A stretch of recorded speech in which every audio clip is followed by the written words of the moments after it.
The costs, especially to the global south, in terms of energy, food and fertilizer security, were starkly demonstrated by ongoing conflicts, particularly in Ukraine and Gaza. Apart from jeopardizing supplies and logistics, access and costs themselves became pressure points on nations. Double standards are clearly in evidence.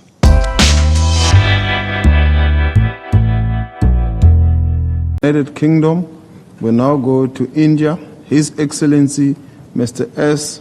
Jaishankar, the Minister of External Affairs of India. You now have the floor, my dear brother.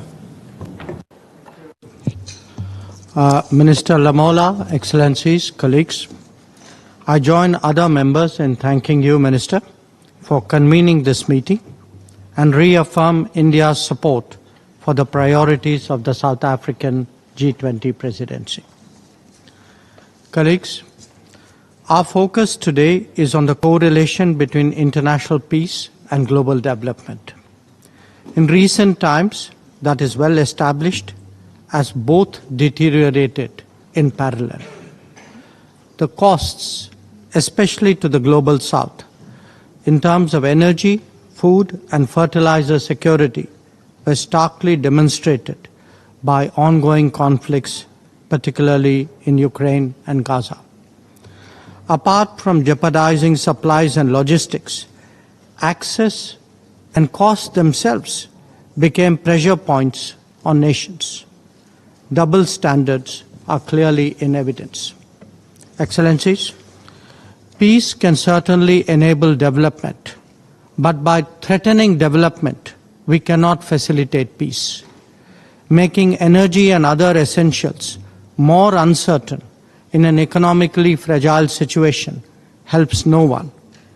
Therefore, the way out is to move the needle towards dialogue and diplomacy, not in the opposite direction towards further complications. In any conflict situation, there will be a few who have the ability to engage both sides. Such countries can be utilized by the international community, both to achieve peace and to maintain it thereafter. So even as we attempt to address complex threats to peace, the value of encouraging a buy-in from those supportive of such goals should be appreciated. A persistent threat to development is that perennial disruptor of peace, terrorism. It is imperative that the world display neither tolerance nor accommodation to terrorist activities. Given the extensive networking among terrorists, those who act against them on any front actually render a larger service to the international community as a whole.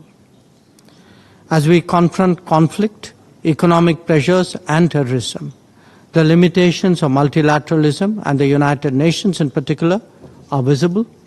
The need for reforming multilateralism has never been greater. Colleagues, the international situation is today both politically and economically volatile. We, as members of G20, have a particular responsibility to strengthen its stability and give it a more positive direction. That is best done by undertaking dialogue and diplomacy, by firmly combating terrorism, and by appreciating the need for stronger energy and economic security. I thank you.